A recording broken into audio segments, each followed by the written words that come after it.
পুরনো সরকার বিদায় নেবে আর সংসদ গঠিত হবে একই দিন, মন্ত্রিপরিষদ সহ। আজকের দিনের খবর হলো যে আজকের এই দিনটিতে সম্ভাব্য প্রধানমন্ত্রী জনাব তারেক রহমান তার উদারতার যে বাতি, সেই বাতি প্রজ্বলিত করে তিনি আমিরে চরমোনাই বা শায়েখে চরমোনাই পীর সাহেব যিনি আসেন তার দরবারে যাচ্ছেন দেখা করার জন্য। এর আগে তিনি আমিরে জামাত ডক্টর শফিকুর রহমান সাহেবের সঙ্গে দেখা করেছেন এবং এনসিপির সভাপতি জনাব নাহিদ ইসলামের বাসায় গিয়ে সাক্ষাৎ করে এসেছেন। তার এই উদারতা নিয়ে সারা বাংলাদেশে আলোচিত হচ্ছে এবং সবাই বলার চেষ্টা করছেন যে তিনি নতুন একটি যে ট্রেন্ড চালু করলেন বাংলাদেশে, এটি বাংলাদেশের রাজনীতির যে সভ্যতা, ভব্যতা, সৌজন্যতা, এটাকে বহুদূর এগিয়ে নিয়ে গেল। ইতিপূর্বে এটা কখনো হয়নি। তারেক রহমান সাহেব তারুণ্যের রাজনীতির মাধ্যমে যে উদারতা প্রদর্শন করলেন এবং তার রাজনৈতিক জীবন যখন রাষ্ট্রীয় কর্মে নিয়োজিত হতে যাচ্ছে, ঠিক সেই সময়টিতে তার এই বিনয়, তার এই ভদ্রতা, তার এই সৌজন্যতা হয়তো রাজনীতির ইতিহাসে স্বর্ণাক্ষরে লেখা থাকবে যদি তার প্রতিপক্ষ তাকে ওইভাবে সম্মান করে। অন্যদিকে খবর হলো যে ইতিমধ্যে ডক্টর মোহাম্মদ ইউনূসের একজন বিশেষ সহকারী প্রতিমন্ত্রীর পদমর্যাদায় তিনি দেশ ছেড়ে পালিয়েছেন। আর আজকের দিনে চাউর হয়ে আছে যে আরো দুজন উপদেষ্টা তারা দেশ ত্যাগ করার জন্য বা বিদেশ যাওয়ার জন্য এয়ারপোর্টে বসে আছেন বা চলে গেছেন। আমি তাদের দুজনের নাম বললাম না, এবং তারা দুজন যে যাবেন এটা গতকাল রাতেই একজন প্রবাসী সাংবাদিক, যিনি সবসময় ডিজিএফআই এর সঙ্গে ভালো সম্পর্ক রাখেন এবং তাদের কাছ থেকে তরতাজা তথ্য নিয়ে তিনি দেশবাসীকে জানান। তো তিনি জানিয়েছিলেন যে দুজন উপদেষ্টা বাংলাদেশ ত্যাগ করতে পারে। তো এই যে একটি অবস্থা, সেই অবস্থাতে আগামী 7 দিন কেমন যাবে? এখন সেই 7 দিন আজকে থেকে 7 দিন হতে পারে, অথবা নতুন একটি সরকার গঠন করার পর সেই সরকারের প্রথম কার্য দিবসগুলো যদি আমরা হিসাব করি 1, 2, 3, 4, 5, 6, 7, সেই 7 দিন কেমন যাবে সেই বিষয়গুলো নিয়ে মূলত আলোচনা করব, জাস্ট অনুমান নির্ভর। আপনারা ইতিমধ্যে জানেন যে সারা বাংলাদেশে নানা রকম ঘটনা ঘটছে। যারা সংসদ সদস্য নির্বাচিত হয়েছেন তার মধ্যে বেশ কয়েকজন সংসদ সদস্য, এর মধ্যে দুজনই আমার খুব ঘনিষ্ঠ। একজন আমার খুব ঘনিষ্ঠ বন্ধু, তিনি মিস্টার নিজান, নোয়াখালীর একটি আসনের সংসদ সদস্য, নবম পার্লামেন্টে ছিলেন। আরেকজন সংসদ সদস্য, তার নাম মানিক, যিনি কাকড়া মানিক হিসেবে সমধিক পরিচিত, আমার অত্যন্ত স্নেহভাজন ছোট ভাই। খুবই ভালো সম্পর্ক আমাদের দুজনের মধ্যে। দুজনের সঙ্গে মানে নিজানের সঙ্গে আমার সম্পর্ক হলো দীর্ঘদিনের, আর মানিকের সঙ্গে আমার সম্পর্ক দীর্ঘদিনের না হলেও আন্তরিকতাটা মনে হচ্ছে যে আমাদের মধ্যে যুগের পর যুগ ধরে ভালো সম্পর্ক। এই দুজনের দুটো কর্ম ব্যাপকভাবে প্রশংসিত হয়েছে। মানিক তার এলাকায় নির্বাচিত হওয়ার পরপরই নিজের দলের বেশ কয়েকজন নেতা কর্মীকে তিনি পুলিশে দিয়েছেন। এটি ব্যাপকভাবে চাপ পড়তে দূরের কথা, সারা বাংলাদেশে এটি প্রশংসিত হয়েছে যে না, বিএনপি যাদেরকে সিলেক্ট করেছে, মানিকের মতো সংসদ সদস্য কিংবা নিজানের মতো সংসদ সদস্য, এরা যদি থাকে দলে তাহলে সেই এলাকায় চাঁদাবাজি হবে না।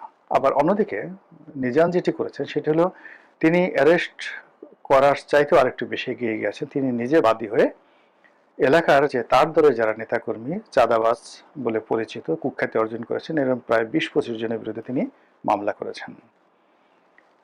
এর বাইরে বিভিন্ন এলাকাতে চাঁদাবাজদের সঙ্গে আর সংসদ সদস্যদের সঙ্গে বিভিন্ন রকম দ্বন্দ্ব সংঘাত শুরু হয়ে গেছে, এবং এই দ্বন্দ্ব সংঘাতে চাঁদাবাজারে টিকে থাকে না এমপির টিকে থাকে সেটি দেখার বিষয়। এটি গেল বিএনপির। অন্যদিকে জামাতের যারা লোকজন আছে তারা সঙ্গত কারণে ধরে নেওয়া হয় তারা চাঁদাবাজির সঙ্গে জড়াবেন না, চাঁদাবাজি সম্পর্কে তারা উচ্ছ্বসিত কণ্ঠে এর বিরোধিতা করবেন, এবং বিএনপির চাঁদাবাজির মাধ্যমে দেশের কি ক্ষয়ক্ষতি হয়েছে সেটি সংসদের ভিতরে এবং বাইরে দরাজ দিলে এবং বুলান্ত কণ্ঠে তারা সেটা প্রচার করতে থাকবেন। আগামী 7 দিন এটা সবার আগে হবে। পুলিশের মধ্যে, আমলাতন্ত্রের মধ্যে যারা যাকে বলা হয় অতি উৎসাহী, তারা দৌড়াদৌড়ি করবেন পল্টন অফিসে, বিএনপি নেতাদের বাসায়, এমনকি তারেক রহমান সাহেবের বাসায়। ইতিমধ্যে আমরা জানি যে একজন পুলিশ কর্মকর্তা বেশ আলোচিত গত 17 মাসে, তার নাম মিস্টার মাসুদ। তো মাসুদ হলো সেই ঢাকার একটি জোন, পুলিশের একটি জোন, সেটি দক্ষিণ, সম্ভবত মেট্রোপলিটন পুলিশ কমিশনার, উপকমিশনার দক্ষিণ, সাউথ। এটা খুব গুরুত্বপূর্ণ একটি এলাকা। এই এলাকায় ঢাকা বিশ্ববিদ্যালয়, এই এলাকায় শাহবাগ প্রেস ক্লাব। তো এই যে মাসুদ, তিনি এই গত 17 মাসে তার বিভিন্ন অ্যাকশন, কর্মকাণ্ডের জন্য পরিচিত। অনেকে তাকে তুলনা করার চেষ্টা করছেন যে আওয়ামী লীগ জামানাতে হারুন ছিল যেভাবে প্রভাবশালী, বেপরোয়া, তারপর বিএনপি জামানাতে কোহিনূর যেভাবে বেপরোয়া ছিল, সাহসী ছিল, তারপর আরও একজন ছিলেন খান সাইদ হাসান।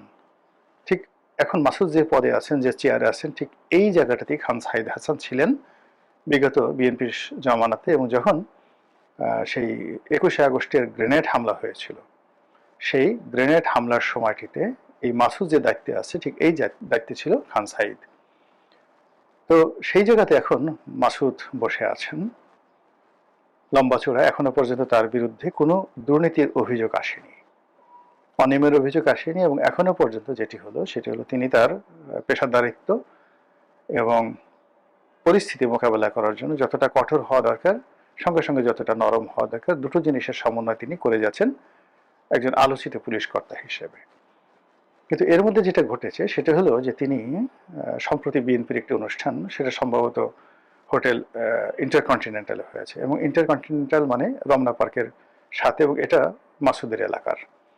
তো মাসুদ সেখানে গেছেন, যাওয়ার পরে তারেক রহমান সাহেবের সঙ্গে তার দেখা হয়েছে, এবং তারেক রহমান সাহেব মাসুদের কাঁধের উপর হাত রেখেছে। এটা তারেক রহমান সাহেবের জন্য একটু কষ্ট হয়েছে। কষ্ট হয়েছে এই কারণ হলো তারেক রহমান সাহেবের উচ্চতা আমার চেয়ে ছোট, সর্বোচ্চ তিনি 5 ফিট 5 ইঞ্চি লম্বা, আমি 5 ফিট 7 ইঞ্চি লম্বা, আর মাসুদ প্রায় 6 ফিট লম্বা বা 6 ফিটের বেশি হতে পারে। তো সেক্ষেত্রে তারেক রহমান সাহেবকে মাসুদের ঘাড়ে হাত রাখার জন্য তাকে মাথা উঁচু করতে হয়েছে, হাতও উঁচু করতে হয়েছে। তো এটা নিয়ে বেশ প্রতিক্রিয়া হচ্ছে। মাসুদের মর্যাদা নিঃসন্দেহে বেড়ে যাবে, এবং দেশের ভবিষ্যৎ প্রধানমন্ত্রী তার ঘাড়ে হাত রেখেছেন, তাকে আর কে ঠেকাতে পারে। খান সাইদের অবস্থা একই অবস্থা হয়েছিল। খান সাইদ সেই মাসুদের এই পদে আসার আগে বা পরে বগুড়া ডিসি ছিলেন। তো তারেক রহমান সাহেবের সঙ্গে তার ভালো সম্পর্ক ছিল, এবং সেই সম্পর্কের কারণে তার জীবন তেনা তেনা হয়ে গিয়েছিল। তিনি 21শে আগস্ট গ্রেনেড হামলা মামলার আসামি হয়েছিলেন, জেলে গেছেন, সাজাপ্রাপ্ত হয়েছেন, পরিবার পরিজন সব মিলিয়ে তছনছ হয়ে গেছে। যেভাবে ধরুন শেখ হাসিনা মানে ঘাড়ে হাত রেখেছেন কিনা জানি না, তবে হারুনকে স্নেহ করতেন, বিপ্লবকে স্নেহ করতেন, বেনজির সাহেবকে খুব স্নেহ করতেন। তো এর ফলে তাদের জীবন কি পরিমাণ তেনা তেনা হয়ে গেছে সেটা বলার মতো নয়। আমি কিন্তু তাদের দুর্নীতি, ভালো মানুষের নিয়ে বলছি না, শুধু বলছি যে ক্ষমতার কেন্দ্রে যারা থাকেন তাদের সঙ্গে অন্যান্য মানুষের যে সম্পর্ক, এই সম্পর্কের কারণে ভীষণ রকম একটা প্রবলেম হয়। যেমন ধরুন আমি খুব সাধারণ অখ্যাত একজন মানুষ, এখন এই অখ্যাত একজন মানুষের সঙ্গে হঠাৎ যদি লোকজন দেখেন যে তারেক রহমান সাহেব আমার বাসায় গেছেন, আমার গাড়ি হাত রেখেছেন, বা আমার প্রতি একটু অতিরিক্ত আকর্ষণ দেখিয়েছেন, আমিরে জামাত আমার বাসায় গেছেন, আমার সঙ্গে একটু ভাবসাব দেখিয়েছেন, পীরে চরমোনাই তিনিও এরকম করেছেন, পেপারে আসলো, আপনি বিশ্বাস করেন এই ফুলের তোড়া নিয়ে বহু মানুষ আমার এই অফিসে চলে আসবে। আর কিছু হোক বা না হোক, তারপরে হয়তো তারা আমাকে দ্বিতীয়বার জিজ্ঞাসা করবে না, তারপরে তারা আমার নামটা হয়তো মনে রাখবে না, তারা হয়তো জানেও না যে গোলাম মোল্লা রানীকে। যে কোনো কারণে তাদের মনে হলো হাত, আমার কার্ডটা দেখে তাদের মনে হলো একটু লোকটার কাঁধে হাত দিই, এতে কিন্তু আমার সর্বনাশ, ওটা আমার জন্য কেয়ামত হয়ে যাবে। তো এটা হলো ক্ষমতাধরদের যে চালচলন, সেই চালচলনের একটা উদাহরণ। সেক্ষেত্রে যারা ক্ষমতাধর লোক, তাদেরই দায়িত্ব যে কার সঙ্গে হ্যান্ডশেক করবেন, কার মাথায় হাত বুলাবেন, কার ঘাড়ের উপর হাত রাখবেন, এবং কার বাসায় যাবেন কিংবা কার বাসায় যাবেন না। কিন্তু যাকে তারা একবার কাছে রাখবেন তারও যেভাবে জীবন তেনা তেনা হয়ে যাবে, আর তারা যদি কাউকে দূরে ঠেলে দেন বা ওই পবিত্র জবান দিয়ে কারো বিরুদ্ধে একটা টু শব্দ করেন, তাহলেই তার জীবন কিন্তু শেষ। তো এই যে সামনে যে সময়গুলো আসছে, এই সময়টিতে বিএনপির যারা শীর্ষ নেতৃবৃন্দ রয়েছেন, মন্ত্রিপরিষদের যারা সদস্য হবেন, তারপর স্বয়ং তারেক রহমান সাহেব যাদের মাথায় হাত বুলাবেন, যাদেরকে কাছে ডেকে নেবেন বা যে সমস্ত লোক এখানে দৌড়াদৌড়ি করবে, তাদেরকে কেন্দ্র করে যাকে বলা হয় সচিবালয়ের ভিতরে বাইরে জনারণ্যে যে রসায়ন তৈরি হবে, এর ফলে অনেক বড় বড় ব্যবসা বাণিজ্য শুরু হয়ে যাবে এবং অনেক সৃষ্টি ও অনাসৃষ্টি তৈরি হয়ে যাবে অতীতের মতন করে। এই গেল প্রথম কাজ। দ্বিতীয় যে সমস্যাটা বলবো সেটা হলো যে এখনো পর্যন্ত যেহেতু শপথ হয়নি, শপথ যদি একদিন পিছিয়ে যায়, দুদিন পিছিয়ে যায়, সেটা কেমন হবে? আবার আলী রিয়াজ সাহেব যেভাবে বলেছেন যে এখানে সংসদ সদস্যরা দুইবার শপথ নেবেন। প্রথম শপথ হলো সেই কনস্টিটিউশনাল অ্যাসেম্বলির সদস্য হিসেবে, আর দ্বিতীয় শপথ হলো সংসদ সদস্য হিসেবে। এখন এটা আমাদের সংবিধানে নেই, বা এটা আমাদের যে রুলস অফ বিজনেস এটা তো নেই। এখন এটা করতে গিয়ে সরকারের সঙ্গে, মানে বর্তমান অন্তর্বর্তীকালীন সরকারের সঙ্গে যারা নির্বাচিত সংসদ সদস্য তাদের যে মতদ্বৈততা কোন পর্যায়ে থাকবে, এটা নিয়ে কিন্তু আমি যথেষ্ট আতঙ্কিত। এর কারণ হলো আলী রিয়াজ সাহেব যেটা বলেছেন সেটা জামাতের আমির বা আমিরের জামাত এটা বলেছেন যে এরকমই হওয়া উচিত, আর বিএনপির পক্ষ থেকে এ ধরনের কোনো কিছু বলা হয়নি। যেহেতু বিএনপি নিরঙ্কুশ সংখ্যাগরিষ্ঠতা লাভ করেছে, ফলে যে নোট অফ ডিসেন্টগুলো তারা দিয়েছে সেগুলো সহ জুলাই সনদের শর্তসমূহ এবং সংবিধান সংশোধন বা সংস্কার কমিশনের সুপারিশগুলো যদি তাদেরকে পাশ করতে হয়, তাহলে বিএনপি এবং জামাতের মধ্যে আসলে ক্ষমতা রাজনীতিতে তেমন কোনো পার্থক্য থাকবে না, বরং জামাত সুবিধাজনক অবস্থায় থাকবে। তো এই যে ঘটনাগুলো এটা আগামী 7 দিনের মধ্যেই ঘটে যাবে। এরপর ভারত থেকে মেহমানরা আসবেন সরকারের শপথ গ্রহণ অনুষ্ঠানে, পাকিস্তান থেকে নিঃসন্দেহে আসবেন, আর অনেক দেশ থেকে আসবেন। তো তাদের সঙ্গে নতুন সরকার প্রধানের আলাপ আলোচনা, তাদের প্রোটোকল, এগুলো নিয়ে দূতাবাসগুলোতে ব্যাপক আলাপ আলোচনা হবে। তারপর কতগুলো গুরুত্বপূর্ণ পদ ইতিমধ্যে আপনারা জানেন যে খবর ছড়িয়ে পড়েছে, পুলিশের আইজি পদত্যাগ করার ইচ্ছা প্রকাশ করেছেন। Metropolitan police commissioner Dhaka, Chattogram metropolitan police commissioner, এই পদ পদবিগুলোতে কি হয় এটা নিয়ে সবাই টেনশনে আছেন। সম্ভবত পরিবর্তন আসবে, আইজি সাহেব এই পদে পরিবর্তন আসবে, বঙ্গভবনে পরিবর্তন আসবে, তারপর আরো অনেক কিছু, আরো অনেক কিছু, মানে ব্যাংক বিমা থেকে শুরু করে সব জায়গাতে ডিরেক্টর বোর্ড গঠন হবে।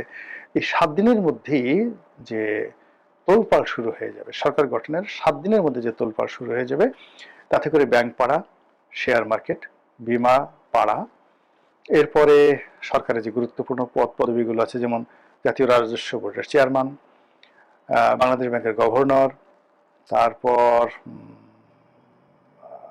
সংস্থাপন সচিব তো হয়ে সংস্থাপন সচিব, স্বরাষ্ট্র সচিব, এই পদগুলো নিয়ে যেভাবে আলাপ আলোচনা হবে বা নিয়োগ হবে এখানে, তদ্রুপ দেশের বিশ্ববিদ্যালয়গুলোতে যে ভাইস চ্যান্সেলর, এখানেও সম্ভবত একটা ব্যাপক পরিবর্তন আসবে। এবং প্রথম 7 দিনের মধ্যেই তাদেরকে ইউনিয়ন পরিষদ নির্বাচন, পৌরসভা নির্বাচন, সিটি কর্পোরেশন নির্বাচন, এই নির্বাচনের ব্যাপারে সিদ্ধান্ত গ্রহণ করতে হবে। তো সব মিলিয়ে প্রথম যে সরকারের যে 7 দিন, এই 7 দিনের মানে প্রতিটি সেকেন্ড সরকারের জন্য একটা অ্যাসিড টেস্ট হবে। আর এই অ্যাসিড টেস্টে যদি পান থেকে চুন খসে, তাহলে অ্যাসিডে কি হয়, সারা শরীর ঝলসে যায়। সরকারের ভুল হলে তারও অঙ্গহানি হবে, অঙ্গ ঝলসে যাবে এবং প্রতিপক্ষ তারা আরো শক্তিশালী হয়ে পড়বে।